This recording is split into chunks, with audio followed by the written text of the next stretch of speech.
Welcome to the GCNTech show. Coming up this week, we've got a new Aston Martin bike. Chris Froome has a custom factor. We've got new gravel/endurance wheels and a competition where you can win stuff. Oh, plus we've got comments of the week, we've got the bike vault, and our main talking point, which needs a big nerd alert.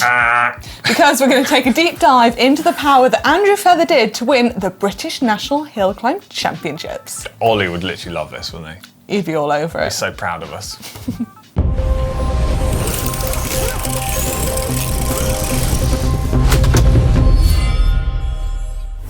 We're going to kick off this week's show with the main talking point, which is Andrew Feather winning the British Hill Climb Championships. But how did he do it? Well, that's exactly what we're going to discuss this week, isn't it? So, if you didn't know, the British Hill Climb Champs took place the weekend just gone. It was in the Lake District, up the climb called the Struggle.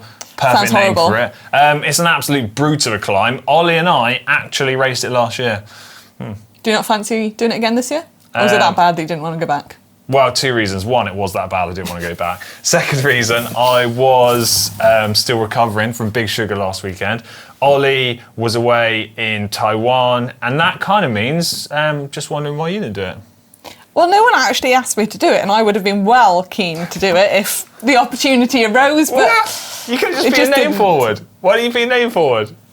Well, I just thought, someone might ask me or invite me. All right. But 2024, we'll see Manon at the Hill Climb Champs. God, no, that would be a struggle. Oh, can we have a badum sound effect? Anyway. Yeah, go on. Anyway, Feather, the power that he did up that climb was phenomenal. There is no words that I can use to say how good he was. No, but he is world class. Well, we don't have to use words. We can put it into context with numbers because people far cleverer than you and I have conducted a study on this kind of stuff. So there's been a study done on 144 World Tour pros from 7 different teams, which was published in 2022. And now this study suggests that the 90th percentile, so that's the top 10% of male professional riders, can do 7 watts per kilo for around 10 minutes. That alone is absolutely bonkers. Yes. Yeah. But do you know what Feather did?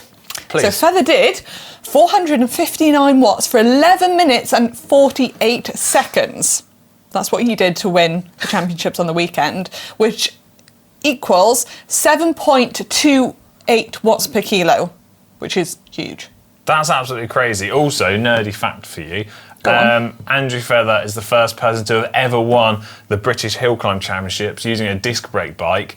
And Ed Laverack, who was second, also on a disc brake bike. First time ever. How times have changed.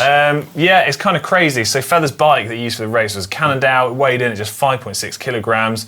So that is super light. Actually, we had a video out at the start of the week where Owen, GCN Megabase mechanic, headed up to the event and took a look at all the different bikes. So he showed lots of the details and stuff. But anyway, even though Ollie isn't here, he's still been able to spend some time calculating and estimating all sorts of different things. I feel like this is Ollie's hobby. He lives for this. This talking point is literally Ollie's dream. Anyway, he's still got involved because he's calculated and given some examples of why watts matter more than weight up this hill climb. So Ollie is saying with a change of around 100 grams for Andrew Feather would equate to a 0.9 seconds. So if he saved 100 grams, go 0.9 seconds faster. And if you added 10 watts worth of power, it's going to save way more time than saving 100 grams. But while Ollie is saying, whilst it would be possible to go lighter on a rim brake bike, the fact that the disc brake bike isn't that far off and the fact it's far more integrated and aero, those advantages are going to outweigh the little bit of difference there is between the weight. So yeah, at the speed Feather's riding, it kind of all balances out that disc brake bike pays off. Plus, disc brakes tend to be stiffer because of the through axle. Yeah. But especially on this climb, pacing is key. From riding the climb, Yeah. It is super steep to begin with. Then it kind of plateaus off and is almost a little bit of downhill. Then it kicks up again. And for those GCN viewers who have seen Andrew Feather climb, he's an out the saddle man. Yeah. He climbs out the saddle everywhere. So for him, that middle section is key. He needs to get as aero as possible. He can't really be out the saddle because he's just going to lose a load of time. Yeah, so Andrew's obviously well aware of this. We've told him like 1,000,000 times. Ollie has told him perhaps 2,000,000 times that aero is super important.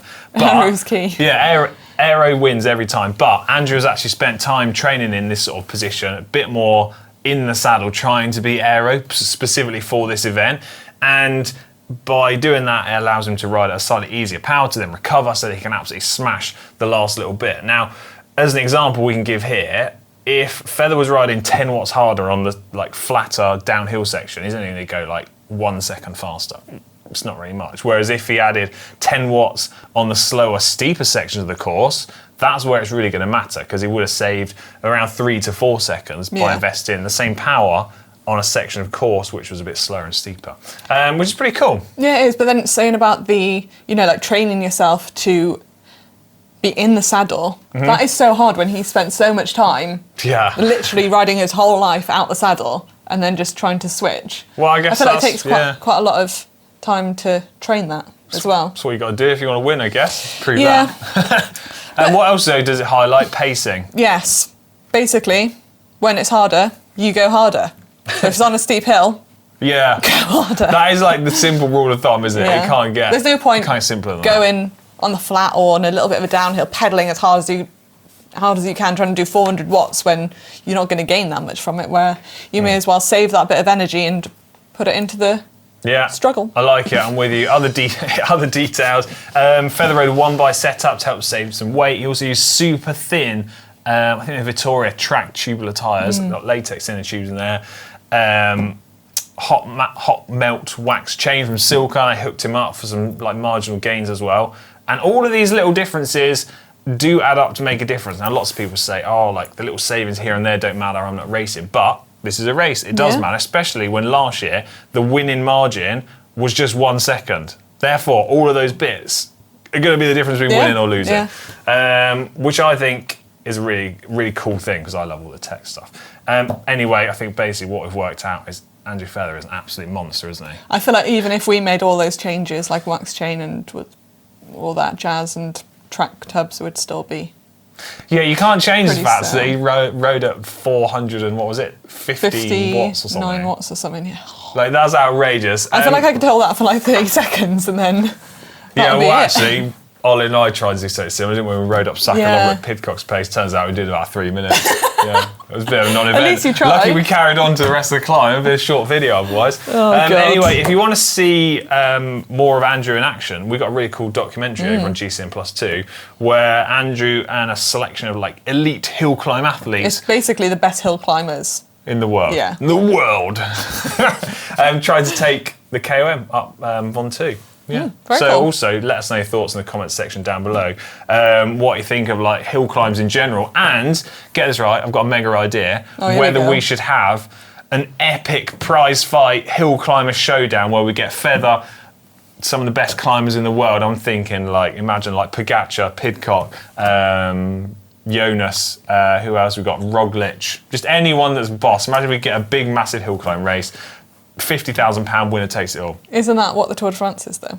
No, it's just a one-off hill climb event. I mean, if you can get all these people together... I've got literally no idea how you do that. What are you offering them? £50,000 at the top. Where are you getting this money from? No idea. Great. Imagine if we could pull that together. It's a great idea, Alex, that would be incredible. We need to be realistic. So comment in the comment section down below if you've got £50,000 spare for the prize. Yeah, and if you've got the contact details for all those hill climbers, that would be useful as well. I don't have them on WhatsApp. Me neither. Right, main talking point done. It's now time for hot and spicy technology, and we're actually going to throw over to Mr. Oliver Bridgewood, Dr. Oliver Bridgewood, sorry, over in Taiwan, where apparently he's seen some pretty spicy tech. Ollie told me that he saw a robot waiter called Ollie. I don't know if this is true or not. Maybe we'll see it in a minute. How does he know it's called Ollie? Maybe he asked. I'd love to see this. Hey Tech Show crew, I'm still in Taipei at the moment, but I'm due to fly back, so I should be on the show next week. But I've found some hot tech for you here, courtesy of Tapeak. Now, my favourite tool, like don't leave the house without it, is Tapeak's mini ratchet sets. They're absolutely amazing. They're so useful for accessing awkward little bolts on your bike, much easier than just a normal fold-out multi-tool. And when I'm traveling with my bike, I absolutely love them for building my bike when I get to my destination. So it's great to see that they've made them even more compact now. So they've got this Ratchet Rocket Essential, which just comes in this little tiny package that you can just open up to fit in your saddlebag. And even better than that, they've come up with a new saddle pack. So this little, very compact saddle pack is got 2 compartments in it. So you can open up the big compartment, and in that you can fit your CO2 canister, your tyre levers, and a couple of TPU tubes as well, or just one sort of butyl tube you could get in there. But then when you open up the second compartment, you've got that ratchet set built into it, and you can pull that out if you want to as well. So just really functional. Yeah, I love little gadgets like this. And they've also got a new bar bag as well. So I've got this on the front of my bike that I was using in the KOM challenge. A really nice little feature on this bar bag is actually the inside has like a soundproofing, like deadening material. So that if you're riding with your bar bag and you've got things inside, they don't rattle around and make noise. It mutes the sound. Nice. That's not all though. There's loads of robots here. I've found robot toilets and, check this out, a robot waiter version of me. I'm Ollie. Please follow me.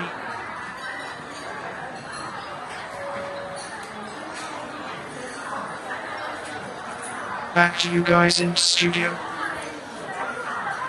Wow, that was amazing. I don't know what it is, but hopefully it was really cool. I'll say that. Okay, yeah, cool. Ollie, Megatech. No, you meant...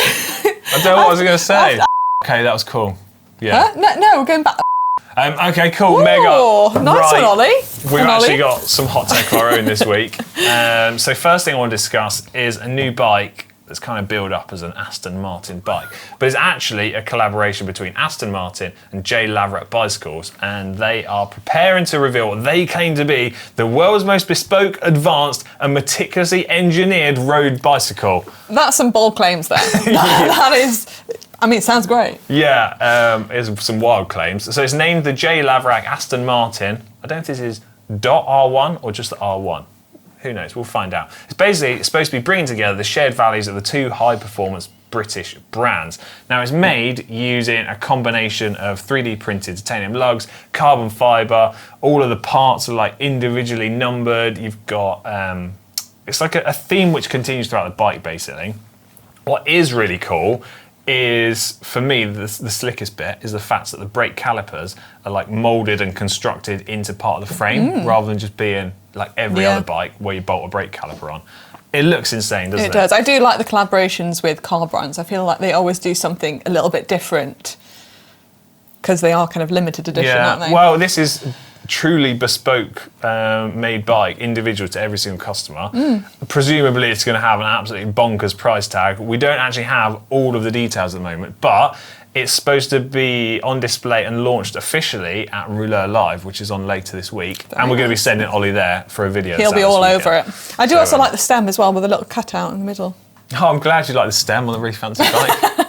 Well, yeah, I mean, I said the brake calipers. Yeah, true. Whatever.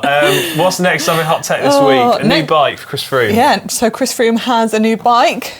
It's kind of collab with Paul Smith. Yeah, so 4-time Tour de France champion, rode the Singapore Criterium on a specially designed Factor Ostro VAM. And the paint is kind of pretty wild, hey? I do like it. It's a bit too much for me, if I'm honest. Oh, shut up. You've literally got a pink and red purple bike out there. What? How is that too much for you? I'm lost for words. I don't know, I just... Really, I'm a big fan of it. Maybe it's not too much for me. Maybe I just don't like it. You don't? I can say that, can't I? Yeah, you can say that. I quite like the fact that it says Paul and then Smith on the fork. Paul Smith. Yeah, I think it's got. I also saw it's got custom bar tape with Paul Smith written on it. That's very cool. And I feel like it's not. For me, it's not like really, really out there. Yeah. I quite like that. It's not You know, okay. like, super different. We can agree to nice. disagree. It's going to be officially unveiled at the Paul Smith store in central London on 8th of November, which is pretty cool. Next up in Hot Tech. Now, I know I sort of mentioned this a little bit last week when I was discussing some updates to the Orbea Terra, but Orbea's sort of in-house wheel brand, I think it's Oquo? Yeah, I struggle with that one as well. I don't quite know how you say it. But they've officially launched their road control range of wheels, which is aimed at gravel/endurance bikes and riding. 2 different versions. You got a 25 Team, which is made from carbon fibre, 1,425 grams, and a Pro version, which uses an alloy rim and is 1,825 grams. What confused me, though, is the names of this, the Team and Pro. I was assuming that the Pro named wheel would have been the one made from carbon and the Team one made from alloy. But is it the other way around? No, that's the way it is. I double checked. Interesting. And then finally this week, Manon, we've got a competition to win stuff. What is that stuff? The stuff is mouse cases. So some of you might have seen the video Ollie did recently on these phone cases. So we now have a competition running where you can have a chance to win one of 25 phone cases that lock on to your bike. They're the mouse intralock cases, to be precise. Those ones, to be precise. Hopefully we'll have a link in the description to the competition. T's and C's apply. Entries close the 10th of November at 10 o'clock GMT, and winners will be announced on the GCN show on Tuesday the 14th of November. I'm going to just highlight this. Make sure you read the terms and conditions, because some countries are excluded and we don't want anyone getting upset. No, terms and conditions, yeah. Should always read them. More hot and spicy tech next week. It's now time for comments of the week. Alex, hit us with a jingle. Comments of the week. Comments of the week. That's all you're getting from me. Well, that's more than I got from Ollie. And we're going to start off with some comments under last week's show. Why are you picking on me then? I haven't started yet. Yeah, but I can read the comment Well, before you've said it out. And the first one is from Frost Biker. Poor Alex turned red like a tomato when he recalled crying after his awful bonk in Mallorca. Nothing to be embarrassed about, mate. You had a terrible day and you did your best and we were all proud of you. Well, that's true. I wouldn't say you had a terrible day. I mean, it was one hell of a challenge. The last few hours were terrible. The day in general was pretty good. Did cry at the end, though? I did cry at the end. I'm not embarrassed about it, because if I was embarrassed, I just wouldn't have told the story. You're going red again. I did cry to Chloe though. Oh. It was actually quite emotional. I think I was just so tired. I was like, emotion took over. We've all been there. We've all been there. Apparently not, Frostbiker. You need to put yourself in more of these situations, Frostbiker. Hack Fabrication 139 says, not tech, but I'm nominating Alex for best bonk of 2023 for his laugh of Mallorca. We need a bonk vault special. Super nice, Alex. Thanks very much. Connor's giving you a run for your money on the bonk side. Yeah. You and Connor. I mean, I didn't lay in a river for about half hour. I wasn't that bad. Water. Yeah. Another one in from Benny. Alex and Ollie should watch Manon's clip on what you should take on a bike ride. Quite useful video. Do you think anyone could tell that you picked out all those comments? Sorry, couldn't help myself. So at the weekend we had a video where Connor visited the SIS factory to find out how nutrition products are made and all about the gels.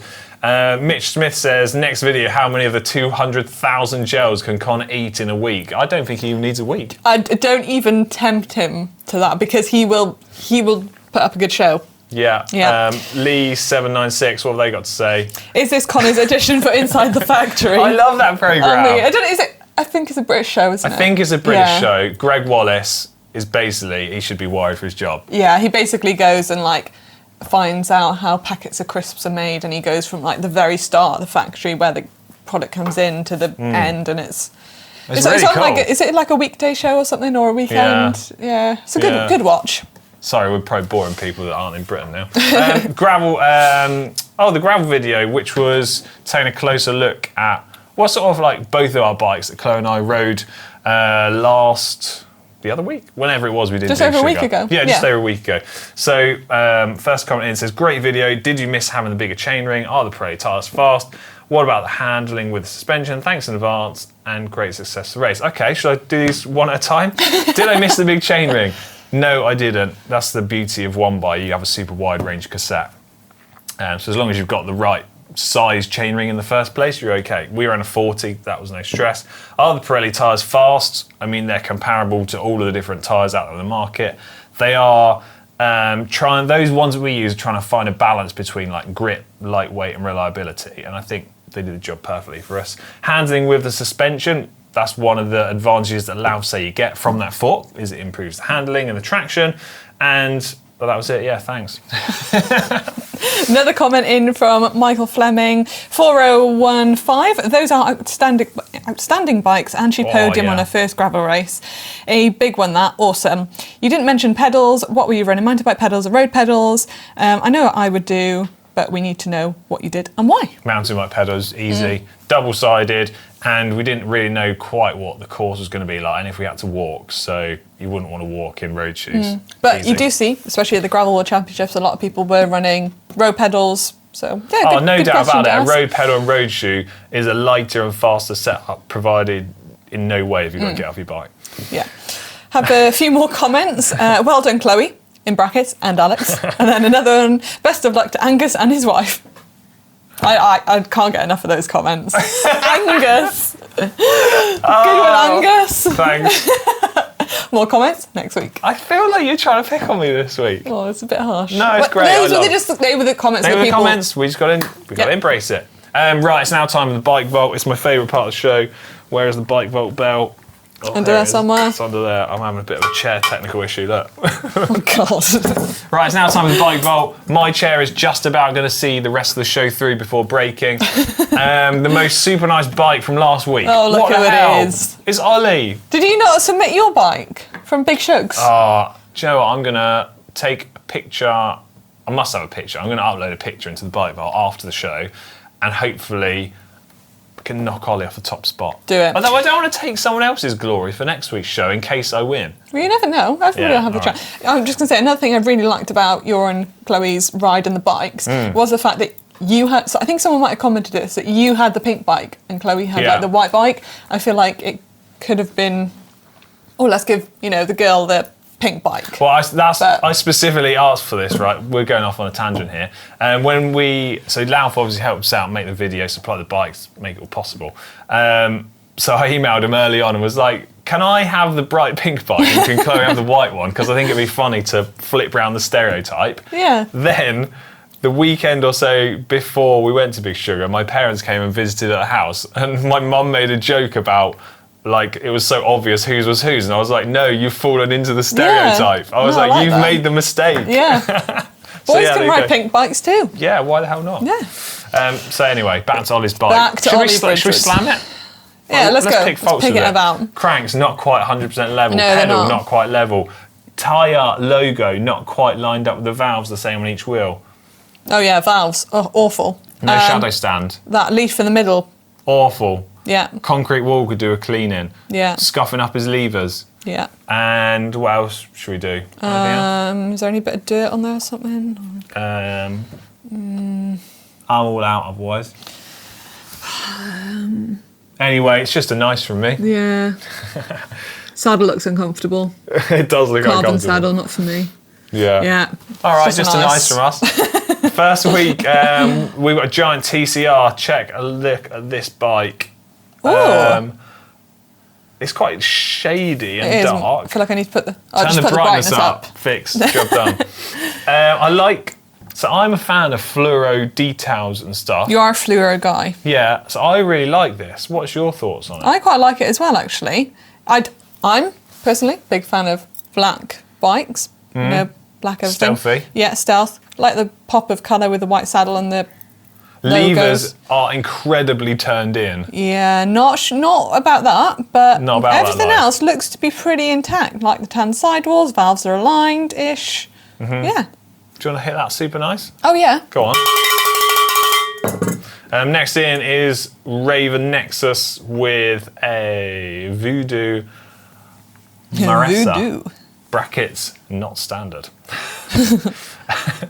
I like this. This is nice. Real, like, functional. Has it got flat pedals on it for extra functionality? Chunky tyres. Yeah. We're not in Biggie Small. But because it's one by, we can let that slide. Also, I'm going to say it's great to see something a little bit more like functional, practical at a slightly more budget-friendly end. It's not often we even see a bike that isn't carbon fibre. No, I like it though. I like it. It's on a cool bit of boardwalk, cool backdrop. The only thing I think it could be pictured better. Yeah, it probably could be slightly better, but Well, saying that, I want to celebrate like a functional, like not super bike. Like, can we supernice a non-super bike? Yeah. I'm gonna say so. you supernice it. There we go. Super nice. Who's next? Mitch. Is it Micah? Mika. Ezel. Yeah, it's Mika Ezel with a Elves Faith Pro disc. I like it. This is a bit of me. I don't think this needs much chat, really. Looks like one of the leaves have blown from this picture into Ollie's picture. Yeah, I know. No, I like it. It's simple, clean. The valves not quite aligned, but whatever. I like the bike. It's cool. Yeah. Go on. Doing quite well this week. Yeah. Apart from Ollie's bike. Yeah, Frank next with a Lightspeed Tuscany from 1997. Right, are we showing off the Porsche or the bike here? Yeah, I mean, is that like... It's Bit of not a really flex. like a humble brag, is it? It's just like, here's a Lean it picture of up my against Porsche. my Porsche. I mean, super nice for the Porsche. Yeah. What are these garage is handlebars? messy. Handlebars, what the hell is going on with them? Huh?